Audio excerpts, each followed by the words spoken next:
was then rebutted on Friday by the director of the CIA, Leon Panetta.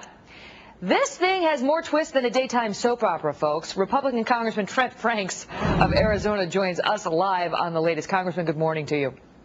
Good morning. Thanks for having me. You know, it gets a little confusing, but basically she's been all over the board in terms of, you know, the story, and she's been trying to clarify it. Some say she's been digging a deeper hole. Senator Jim Webb of Virginia, a Democrat, says, and I quote, "This is not that big a deal," and that the Republicans, including folks like you, are making much ado about nothing.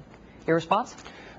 Well, I would have to profoundly disagree with him. You know, the entire national security apparatus of this country depends upon us being able to rely on the word of the CIA and the NSA. And for Nancy Pelosi now to call these folks liars is of profound significance. Now, I would say to you, Megan, it's not exactly a phenomenon that Nancy Pelosi would make others to be liars. I mean, that she tried to make President Bush to be a liar every time the man turned around. She's called for truth squads. She's now called the CIA liars in a sense. And I just think that is not something that should surprise us. But at the very core of all of this is something of profound significance, because either the CIA is lying or the Speaker of the House is lying, third in line to the presidency.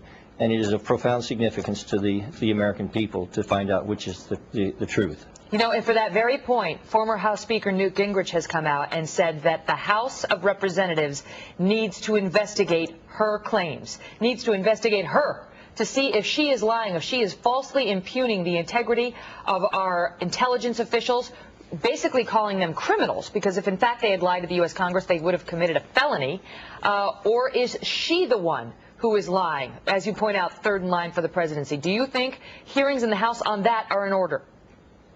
Well, I think it's very important to see if we can do it without damaging national security, to release these briefing notes, to get it clarified, because, you know, I've been in these hearings myself, and not the same one that we're talking about here, but those related to national security surveillance. And the CIA and the NSA have always been extremely forthright, notwithstanding, you know, perhaps public opinion.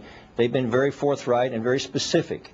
And I would assume that there were other members in these meetings that would be able to back that up. And so I think the briefing notes here are going to be very important. And if indeed Nancy Pelosi has lied, which it seems to me that she has, then she either needs to resign or at the very least have a public and open apology to the CIA. What do you think the significance of this is in the broader picture? In other words, you're not surprised to hear her leveling accusations, because she's done it before, including of the sitting president, President Bush, as you point out. However, one remembers after the 9/11 Commission did its investigation, a discussion of how our intelligence community pre-9/11 felt its hands were tied and had been hamstrung, in essence. Are we getting back to that point when we have public allegations like this, like hers, that are left unchallenged? Well, I really believe that one of the greatest challenges of the former administration was this constant undermining by liberal Democrats like Nancy Pelosi. They held themselves completely unconstrained to the truth in all of those debates, and it was, I think, damaging to our country and damaging to our national security. And it seems like now that they're in a supermajority, they've completely disinvited the truth from the entire discussion. And again, this is truly an important subject.